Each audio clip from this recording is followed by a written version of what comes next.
Hi there, I'm Jenny. 2 weeks before my wedding, I found a note on my parents' kitchen counter. Wedding's off. Expect a call from my lawyer. No call, no explanation, just silence.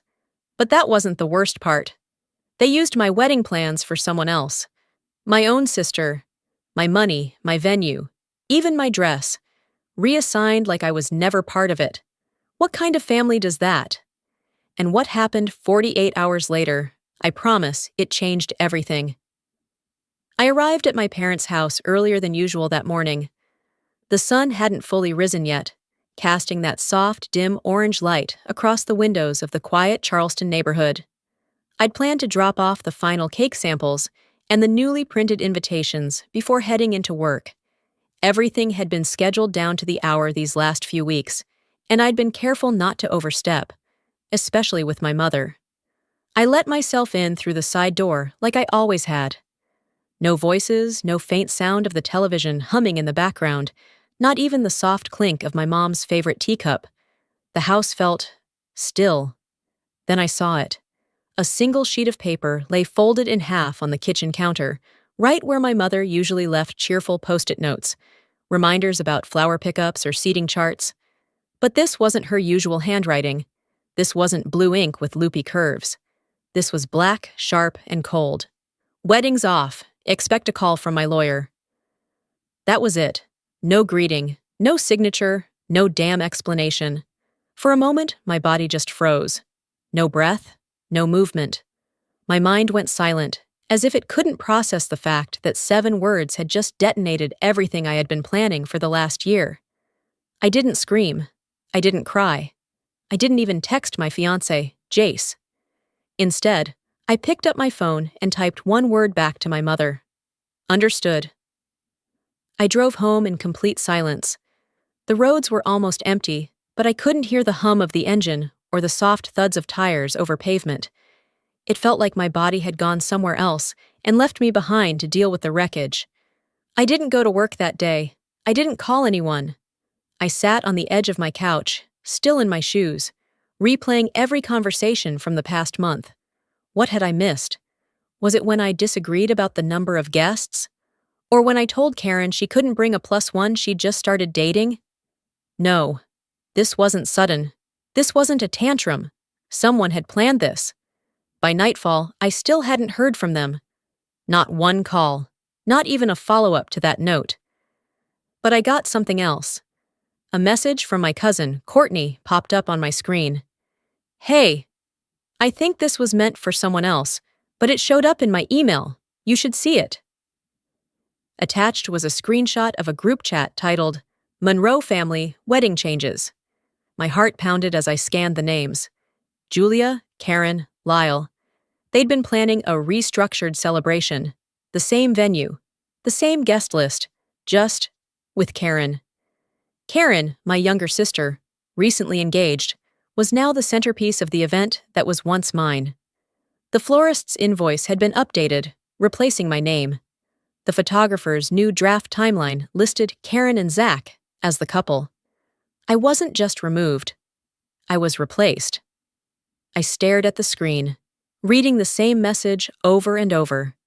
Karen had even joked in one message, "At least now the photos will be cute." My mom replied with a heart emoji. My fingers trembled. My vision blurred, not from tears, but from the kind of fury that only comes when someone peels your skin off slowly while smiling to your face. The worst part? I had let them manage the venue. I'd trusted them with the deposits, the accounts, the scheduling, because they were family, because they told me it was easier that way, easier to erase me. I thought back to the time Mom insisted we pick a neutral dress. Something simple, she'd said, so you don't overshadow the room. Or when Dad told me he'd handle the final payment. Don't worry, sweetie, we've got it covered. But this wasn't about cost. It wasn't about preferences or logistics. This was intentional. They didn't just pull the rug out from under me. They'd wrapped me in it and dragged me out the door while replacing me with a smile. And they didn't think I'd fight back. They'd miscalculated, badly. I opened a new folder on my laptop titled, For the Record. Screenshots, receipts, messages. I began dragging everything in, one by one. No one would believe me without proof. But I wasn't doing this to convince anyone. I was doing it to protect myself. From this day forward. Because now I understood something I should have realized a long time ago. They never planned to share the spotlight with me. I was just a filler until someone better came along. As I stared at that digital folder, starting to fill with evidence, my voice came out barely louder than a breath. They think I won't fight. That's the only part they got wrong. I didn't always stay silent. I used to fight back, until they taught me it wasn't worth it. Over the years, I learned that arguing with people who pretended I mattered only when they needed something was like pouring water into a cracked vase. Useless. And now, with that folder filling up on my laptop, I sat motionless, letting memories drift in like fog over the marshes. 2 weeks before that note appeared on the kitchen counter, I had a dress-fitting appointment downtown. It was at the boutique Julia insisted we use, the same one she had bragged about going to when she was my age. I was nervous that day, not because of the dress, but because I knew Julia wouldn't show up. She'd already started pulling back, canceling phone calls, skipping vendor meetings. But I clung to the possibility that maybe this moment would bring us together again. She didn't come, but someone else did. Karen. She strolled in late, latte in hand, fake surprised. "Oh, I didn't know you were here today," she said, flashing that rehearsed smile I'd seen her use on waiters and gym trainers. The boutique owner looked confused. "You're not the bride?" Karen laughed like it was all a big mix-up. "Not today," she said. "I was just nearby and thought I'd peek in." She sat on the velvet bench and started scrolling through her phone. I remember standing there, half in my dress, staring at her like she'd just stepped into my reflection. When I walked out of the fitting room to look in the mirror, she snapped a photo. "Lighting is perfect in here," she said, not even asking. I should have walked out then. The next day, the boutique emailed me. "Final adjustments complete per updated measurements. Order ready for pickup under Karen Monroe." They had taken my dress. Not metaphorically, literally. My name wasn't on the invoice anymore. And the boutique said it was per family request. Family. I didn't respond.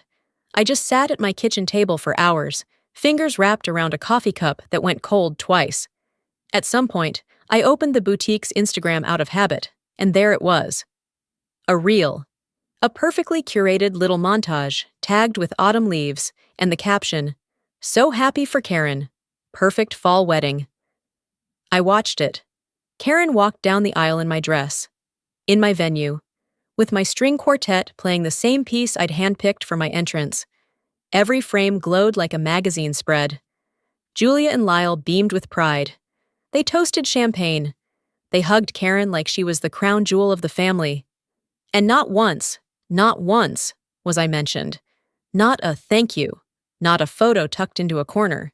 Not even a tag on social media. I wasn't even a ghost at the party. I stared at the screen in stunned silence. The comments rolled in beneath the video like confetti. "She's glowing!" "Julia raised such a beautiful bride." "This family knows how to throw a wedding." The irony nearly made me laugh. That night, I waited until the apartment fell quiet again before I picked up the phone. I dialed Jace. He was in Atlanta, finishing up a last-minute project. I hadn't told him about the note yet, or the video. I wanted to protect him from the mess. But I also knew he had a right to know. His voice came on the line, calm but cautious. "Jenny, I was starting to worry." I swallowed hard. "You didn't see it yet, did you?" "See what?" I paused. "Never mind, just... They canceled it, my parents. Left me a note." "What?" His voice dropped. "They canceled our wedding?" "Not canceled," I said. "Hijacked. They gave it to Karen." He didn't speak for a moment. Then, evenly, "Do you want to sue them?" I breathed in slowly. "Not yet. But I've started saving everything." There was something about saying it aloud that made it more real. It grounded me. Jace didn't need to say anything else. He just listened. And in that moment, I was grateful for silence that didn't feel like rejection. After we hung up, I sat alone in the living room, Lights dimmed. Just me and the soft blue glow of my laptop. I clicked play on the reel again. Frame by frame, I watched it. Karen twirling on the dance floor in the lace I paid for. Julia holding her hands to her chest, pretending to cry. Lyle clinking glasses with Zach like nothing in the world had ever been complicated. Then came the toast. Julia stood up at the head table, glass raised, camera catching every angle of her glistening eyes. "To the daughter who made the family proud," she said. I hit pause. My finger hovered over the spacebar, but I couldn't press it again. That one sentence echoed louder than the string quartet ever could. I rewound it, listened again. Not a daughter, not our daughters, just the daughter. She was right, though. Karen had made them proud, because she played the game. She kept her mouth shut. She never challenged their decisions. She smiled when they told her who to love, what to wear, where to go. I used to think I was the rebellious one, the disappointment, but maybe all I ever did wrong was try to live a life they couldn't control. I closed the laptop slowly, the faint click of the lid settling into silence. "They think they erased me," I whispered, "but I'm the only one who remembers everything." My laptop stayed closed on the kitchen table long after the screen went black. I sat still, surrounded by silence that didn't feel peaceful anymore. It felt loaded, like the kind of silence that waits to see if you'll finally snap. I didn't, not yet. Instead, I got up, walked to the drawer I rarely touched, and pulled out my old phone, the cracked one I stopped using after I got promoted. It was mostly dead weight now, but it still had photos, voicemails, and voice memos from years ago. I told myself I was looking for something practical, maybe old vendor quotes or a contact from my early wedding planning. But deep down, I was hunting for proof I wasn't losing my mind. Something that reminded me this didn't come out of nowhere. I scrolled through the folders until one labeled Holiday Dinner 2021 caught my eye. My finger hovered. That Thanksgiving had been odd. Julia was unusually quiet. Karen kept going on about a marketing job she hadn't even accepted yet. Dad was glued to the football game. I remembered stepping out to take a walk around the block, needing air after Karen snapped at me for always being so sensitive. Apparently, I had left my phone recording on the table by mistake. When I pressed play, the background clinks of silverware filled the room again. Then Julia's voice. Too casual, too smooth. "She's a sweet girl," she said, and I already knew she meant me. "But she's just not like Karen, not driven, not special. She's fine."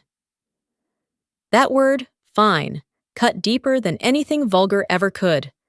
It wasn't rage or rejection. It was dismissal, like I was a bland wallpaper in their home. Not worth changing, not worth admiring. "She doesn't push herself. She's content, and that's okay. But Karen has potential." I stopped the recording. I didn't need to hear more. My face didn't flush. My heart didn't pound. I just sat there, jaw clenched, staring out the window as a group of kids biked down the street, laughing freely. So this was the story they'd told themselves for years, that I was fine, and therefore not worth fighting for. But it hadn't always been like that. There was a time, brief as it was, when I pushed back. Colton. 6 years ago, he had been the first person I ever let in fully. The kind of man who planned weekend trips and surprised me with used books he thought I'd like. I remember the afternoon he invited me to Edisto Beach, just the two of us. We were supposed to leave Friday morning. Instead, I woke up to a message. "Jenny, I'm sorry. I can't do this. I think your family was right. I'm not enough." No fight, no second chance. Just silence after that. For years, I believed he'd simply fallen out of love. Maybe found someone easier. But as I sat now, the words from that old voicemail echoed differently. My family was right. He didn't say, "You were wrong." He said they were right. Back then, I couldn't accept it. So I buried it. Never told anyone, not even Jace. I reached for my water glass and stared at the condensation trail it left on the table. I wasn't crying. There weren't any tears left for this version of myself. Instead, I stood and walked to the cabinet above the fridge. That's where I kept the documents. The mortgage I signed alone, the receipts from the wedding venue, a printed spreadsheet Julia insisted on managing. To keep things in order, she had said. Every page I pulled confirmed something deeper than mismanagement. This wasn't chaos. It was strategy, the kind that erased me slowly, so by the time I noticed, I'd already disappeared. They'd taken my wedding, my voice, my dress. What else had they stolen in the name of family? The worst part wasn't what I found. It was how easy it was to find. A clean sweep. No record of deposits made under my name. No recognition of my work. The guest list, edited weeks ago, had my email removed. The floral arrangements were now listed under Karen M. My entire presence, scrubbed. I whispered the question again as I sat back down, a whisper that didn't feel rhetorical anymore. What else have they taken? And for the first time, I didn't feel guilty for asking. That moment of stillness was broken by the sharp ring of my phone. Unknown number. I usually let those go, but this time, something in my gut made me press accept. Jenny? The voice asked, nervous, familiar. I didn't answer right away. It's Colton, he said. I heard about your wedding, and I thought, maybe you should know more about what happened back then. The room spun slightly, not from surprise, but from recognition. This wasn't a ghost returning. It was a piece of the puzzle I'd never been allowed to hold. I leaned forward, pressing my palm to my forehead. A familiar ache built behind my eyes. I kept my voice calm. I'm listening. Colton didn't hesitate once I said I was listening. She threatened me, Jenny. I didn't know what else to do. His voice cracked, but I didn't speak. I needed the full story, not comfort. She didn't just tell me to back off. She called my office, my manager, said I was involved with someone who had mental instability, that you were emotionally fragile, needed constant care, and that our relationship was affecting your health, that I was contributing to it. I gripped the edge of the kitchen counter, steadying myself. My knuckles ached from how tight my hand clenched the phone. I said nothing, but inside, something collapsed. Not like a building that falls, more like a dam that quietly cracks, piece by piece, until the flood becomes unstoppable. She said if I really loved you, I'd walk away so you could focus on yourself. And I believed her. I thought I was doing the right thing. He paused. I could hear it, the regret, the weight he'd been carrying all these years. I'm sorry. I know it doesn't fix anything. I nodded, even though he couldn't see it. My voice came out calm, nearly flat. It doesn't, I said. But thank you for telling me. We exchanged no goodbyes. I hung up, placed the phone on the table, and stared at the window, where the streetlight outside glowed over empty pavement. Then I picked up my own thoughts like shards on a tile floor, fitting them into something resembling a timeline. The pattern was clear now, not just in hindsight, but in cold, deliberate detail. Control. Julia didn't just block my path, she bulldozed it and then told me I had no sense of direction. The next morning, I sat at the kitchen table with my coffee going cold. My fingers hovered over Jace's contact. He hadn't reached out in days, and I'd been grateful for the space. But now, I needed answers only he could give. When he picked up, his tone was cautious. Hey, he said. I need you to be honest with me, I said, and I need you to do it now. There was a pause, just long enough for me to imagine him sitting on his couch, hand on his forehead, like he always did when he felt cornered. I know what this is about, he said, and you're right to ask. He told me about the day he went to my parents' house, months before he proposed. She called me into the sunroom. Your dad wasn't there. She had a folder, said it was something to help me make the right choice before the engagement. He sighed. Inside were copies of your old credit statements from years ago, notes about your panic attacks after college, even your ER bill from when you fainted at work. She told me she kept them for emergencies. And the prenup? I asked. Jace hesitated. She had one drafted. Said it was just precaution. To protect the family's assets in case things didn't work out. Did you sign it? No, but I also didn't tell you. I didn't want to cause a rift. A rift. As if there hadn't already been a canyon. Thank you, I said, and ended the call before I said something I couldn't take back. I stood up, walked into my bedroom, and pulled the small metal box from the back of my closet. Inside were the documents Julia had always said to hold on to, just in case. The venue deposit confirmation. It had my name on it. The floral arrangement invoice had come through my nonprofit's account, the one I opened 5 years ago. And at the very bottom, folded neatly in a cream envelope, was the budgeting agreement she'd handed me 2 months ago. I had signed it without much thought. Back then, she said it was to help keep expenses organized. What I held now, though, was no budgeting guide. It was a contract, a silent transfer of assets, a neat little tool to move things out of my hands and into Karen's. I stared at the signature line. Mine. Above a line that said, Authorized financial reassignment for family redistribution purposes. They didn't just cancel my wedding, they reallocated my life. I returned to the living room and dropped the papers on the table. I didn't cry. I didn't scream. But I moved with a new kind of focus, one I hadn't felt in a long time. I opened my laptop, created a new folder, and labeled it Restitution. Then I opened my email. To Julia.Monroe. Subject: This ends now. The body was short, sharp, precise. You've taken enough from me. If you continue, I will take back everything, legally, publicly, permanently. Consider this your last warning. I clicked send. And for the first time in what felt like forever, I felt the knot in my chest loosen.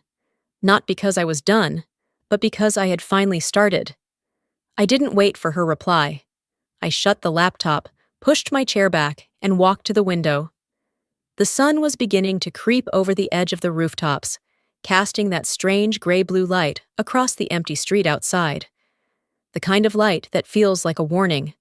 I stood there longer than I meant to, arms folded, heartbeat steady, but hard. I wasn't expecting peace, not from them, not from this. But I thought maybe, just maybe, the silence would last a little longer.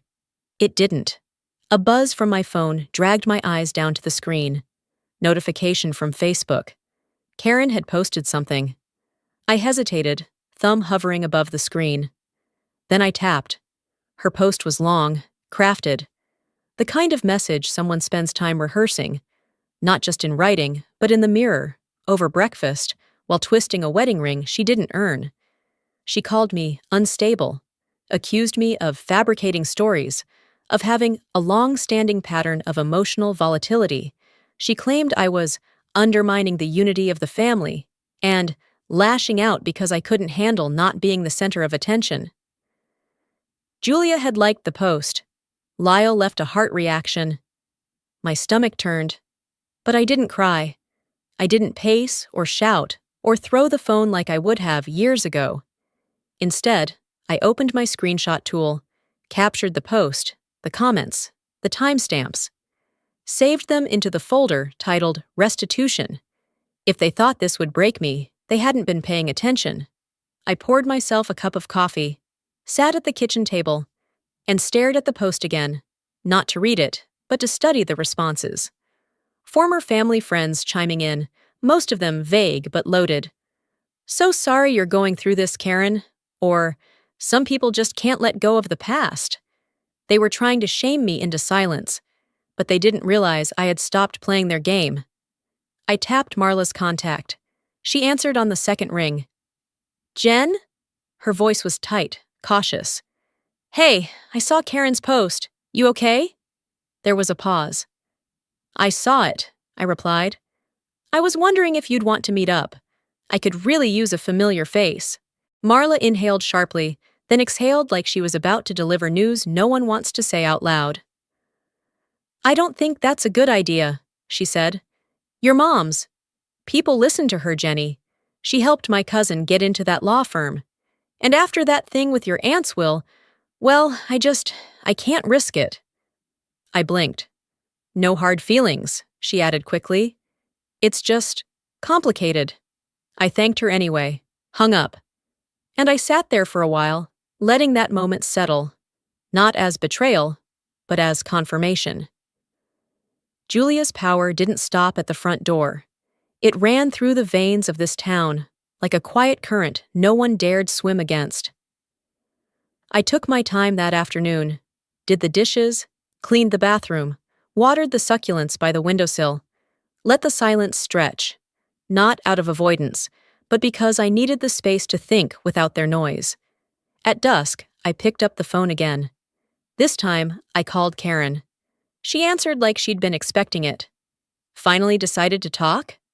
I'm only going to say this once, I said, keeping my voice low and even. Take down the post. There was a beat of silence. Then laughter. Not the amused kind, the mean kind. The kind she used in high school when she knew she had backup. You can't seriously think anyone believes you now, she said. You sound paranoid, just like Mom said. I'm not asking for belief, I said. I'm asking for space. If you keep this up, I won't stay quiet. And I won't just defend myself. I'll dismantle every version of this family you're clinging to. Is that a threat? She snapped. No, I said. That's a boundary. The difference is, I'll keep mine. Whether you keep yours is up to you. I ended the call before she could respond. 2 hours later, as the sky dimmed into a soft purple haze, there was a knock at my door. I wasn't expecting anyone. I checked the peephole. A man in uniform, holding an envelope. Courier delivery for Jenny Monroe. I signed, thanked him, and closed the door. The envelope was heavy, thick paper. I sat on the couch, slid a finger under the seal, and pulled out a neatly folded document. Legal notice of removal, beneficiary revocation. The language was formal, cold, bullet-pointed. As of this date, Jenny Monroe is hereby removed from all family estate considerations, including property, financial trusts, and personal assets managed by the Monroe Family Trust. No reasons listed. At the bottom, in clean, slanted ink, was a single closing line. As of now, you are no longer considered part of this family's future. I stared at it, felt no rush of heat, no bile at the back of my throat, just a long, slow breath leaving my chest. I folded the paper carefully, set it on the table next to the screenshots, then stood up and walked toward my desk. They thought they'd buried me, but all they'd done was draw a line, and for the first time in my life, I was ready to step over it. I didn't sit down right away. My legs carried me to the cabinet across the room, the one I'd avoided opening since last winter. On the top shelf, behind a stack of old holiday cards and unopened scented candles, sat a worn black binder and a hard drive labeled Finances Backup. I laid them both on the kitchen table and opened my laptop. There were 2 versions of myself stored inside that spreadsheet. The woman they saw, scattered, unfocused, always a step behind. And the woman they didn't, meticulous, prepared, quiet because she knew numbers never needed to shout. It took nearly 3 hours to go line by line. I revisited every Venmo transaction Karen ever requested with the word urgent, every bank draft where I covered their utilities, just until Dad's bonus clears, every florist receipt from the venue they claimed I hadn't paid for. By the time I was done, the total sat just above $38,000. I printed the pages, slipped them into plastic sleeves, and filled the binder. Then I labeled it Ledger of Record. I wasn't building a case. I was building a wall they couldn't pretend not to see. Around noon the next day, I stepped out for a walk, just to clear my head. I didn't get 2 blocks before my phone vibrated. Login failed. Shared Dropbox folder, Monroe Family Planning. Another buzz followed. Access revoked. Joint house account. I stopped in my tracks. The sidewalk felt narrower somehow. The world didn't tilt, it just clarified. I called the bank immediately, pressing 0 until I reached a human. I need to confirm activity on an account I co-managed, I said. giving the details flatly. The rep pulled it up. There was a change submitted last night. A power of attorney form from Mr. Lyle Monroe, revoking your co-ownership. Was it notarized? Yes, ma'am. Then you'll need to see my file, I said. I'm sending over documents now. Until you sort this out, freeze the account. That money is in dispute. She hesitated, but my tone didn't. Within 20 minutes, the freeze was confirmed. I didn't feel triumph. I felt something sharper, like setting a bone that had healed crooked and finally snapping it into place. Back home, I made another folder. Titled it, In Case of Public Denial.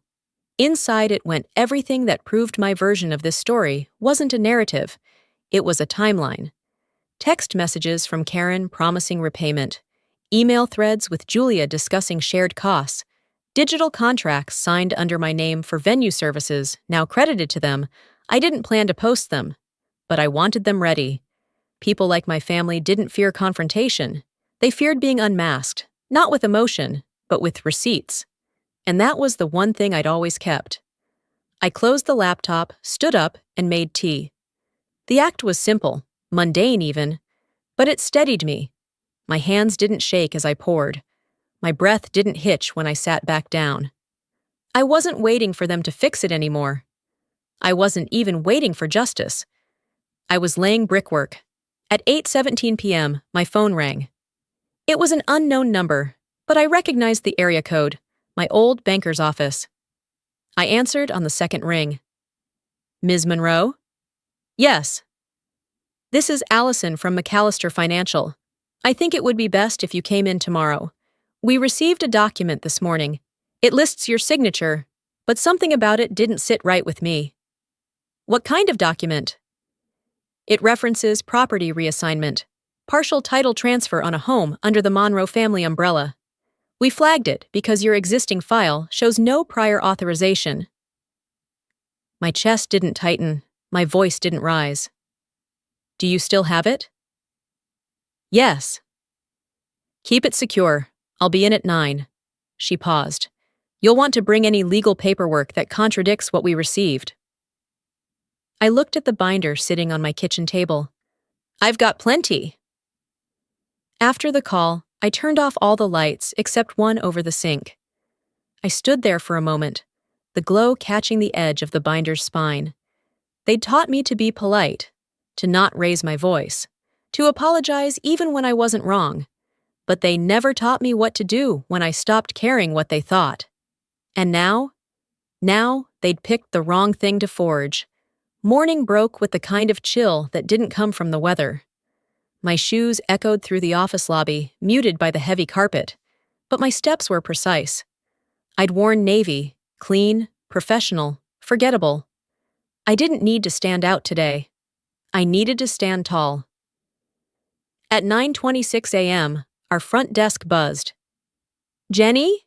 Sharon, the receptionist, called across the open space. There's a delivery for you. I turned toward her just as a man in a gray blazer stepped into view, holding a document tube and a clipboard. Jenny Monroe? He asked, expression neutral. I nodded. You've been served. He placed the envelope in my hands, had me sign, and left before I could say a word. I walked back to my desk slowly, sat down, and peeled the seal open. Civil complaint, Monroe vs. Monroe. I scanned it. Paragraphs of inflated claims. They accused me of embezzling family funds intended for the original wedding. Claimed I had authorized venue upgrades outside agreed budgets, that I'd suffered repeated emotional instability that rendered me unfit to manage financial matters. My name was twisted into a caricature of chaos. The lawsuit didn't just seek money, it sought to label me untrustworthy, volatile, dangerous. Around me, the office hummed too quietly. I felt eyes flick toward me and away just as quickly. I closed the packet, opened my email, and typed, Subject, Defamation claim, Monroe family. Add this filing to our counterclaim. Defamation, malicious intent, reputational damage. Let's respond swiftly. I didn't need revenge that made noise. I needed revenge that came with a docket number. That afternoon, The door of the past opened wide. A call came through to my work line from a number I didn't recognize. "This is Jenny." "Jenny, it's Victor Lang." I leaned back. Victor had been my mother's PR shield for as long as I could remember.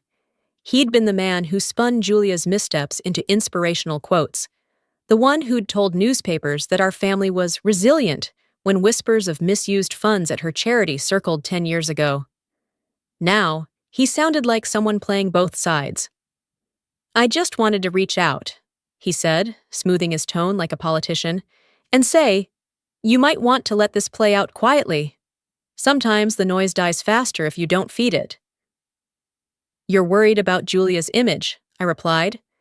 "You should be. It's hanging by a thread, and this time, she's the one who handed me the scissors." There was a pause. A deep inhale. "Jenny, these things spiral. Be smart."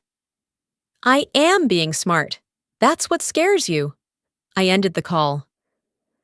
That evening, I stayed off social media. But the universe didn't return the favor. My phone buzzed with a notification. Julia Monroe posted a new status update. I didn't click right away. I waited. Took a sip of the chamomile tea I didn't want, but had made out of habit. Then I opened it. "It's hard being a mother," it began. "You try to raise your children with compassion. You sacrifice. You guide.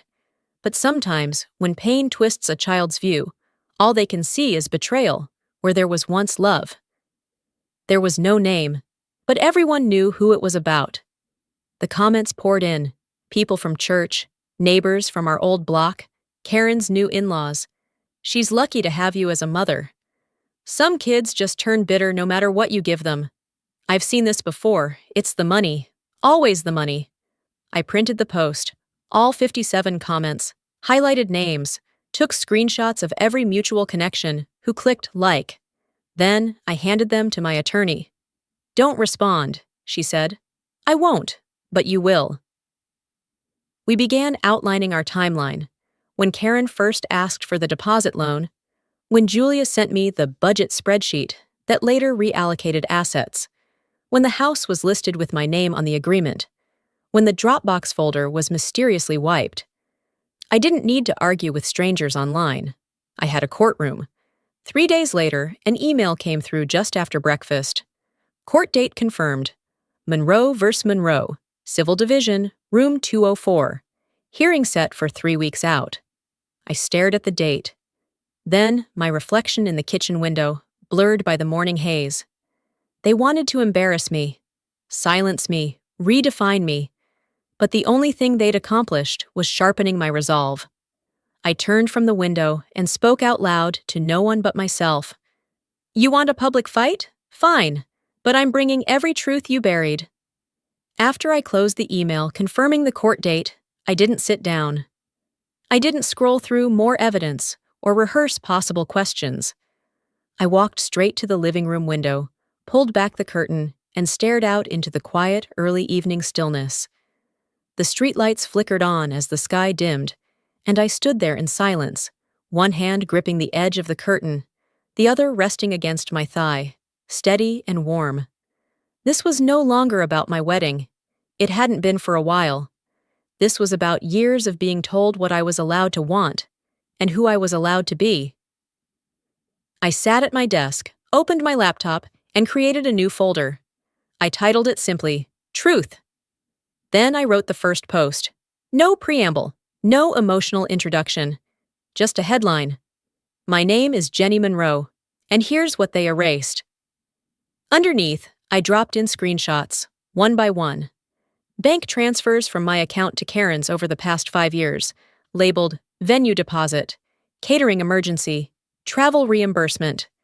The agreement my mother had handwritten, initialed JM, with promises to reimburse half the wedding expenses once family stability was achieved. A clipped video, shaky from my phone camera, of Julia sitting in my apartment kitchen last spring. Her voice low, sharp. If you love him, you'll sign it. If you don't, you'll destroy everything we've built for you.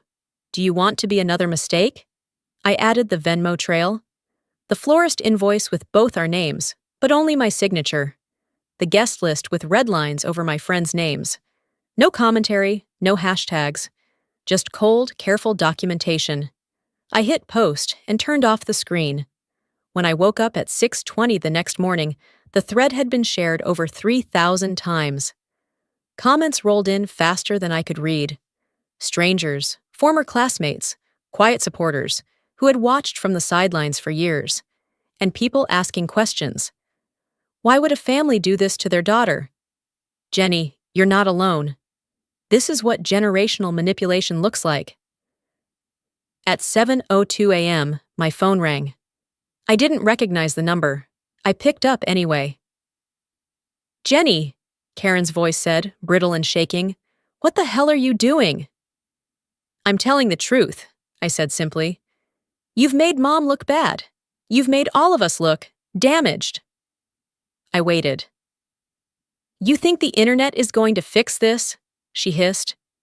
You think they'll love you for tearing us apart in public? No, I replied calmly. I think they'll understand that I stopped letting someone else define me. There was silence. Then I added, she tore us apart behind closed doors. I just stopped pretending it didn't happen.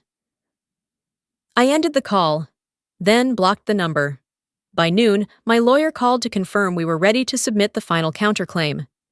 I added the new evidence, she said. Are you sure you want to include the notarized statement from the accountant? Yes, I answered. She was complicit. She gets named. That document had been a surprise. An old family accountant had come forward quietly after reading my post. She had resigned years ago, citing health reasons. In her notarized letter, she confirmed that Julia had rerouted donations meant for a charity account, set up under my name, into a separate trust controlled solely by her and my father. She included dates, transfer logs, even scanned copies of altered receipts. This wasn't just an ugly divorce from my family. It was financial fraud, on paper, in ink, and all of it had my name tied to it, without my consent. The updated counterclaim listed breach of fiduciary duty, financial misrepresentation, emotional distress, unjust enrichment. We printed it on ivory stock and had it hand-delivered. I didn't check Facebook again that day. But that night, as I lay in bed, my phone buzzed once more. This time from an unknown number, I didn't answer. Instead, I opened the screenshot folder and scrolled through them, one by one, until my breathing evened out.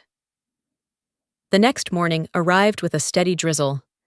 I dressed in a slate gray blouse, hair pulled back, heels low but firm. I didn't want to make a statement. I wanted to be the one who stood when everyone else sat down.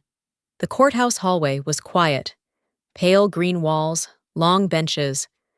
Karen was already seated near the far end, her lawyer beside her. She looked up when I entered, but said nothing. Julia stood near the wall, arms crossed, avoiding my eyes entirely. A man with a press badge stepped forward. Ms. Monroe, he asked quietly, do you have anything you'd like to say before we go in? I looked past him, through the door that would open onto rows of polished seats, recorded testimony, and legal arguments. Then I met his gaze. Just this, I said. When someone tells you silence is love, they're usually trying to keep you from speaking. The courtroom doors opened with the kind of hush that follows a storm, not precedes one. A bailiff called our case, and I stepped forward with my attorney beside me, heart steady, breath deliberate. I wasn't trembling, not anymore. The nerves had burned off weeks ago. What was left now was clarity. Karen sat across the aisle, shifting in her seat. Her lawyer whispered something, but she wasn't listening. Julia remained standing near the edge of the room, hands clenched tight around a stack of papers. Lyle was there too, though he seemed more like a figure propped up than a participant. He avoided my gaze the entire time. The judge, an older woman, with hair pulled tightly into a bun and a voice that brooked no posturing, asked both sides to keep emotions out of their presentations.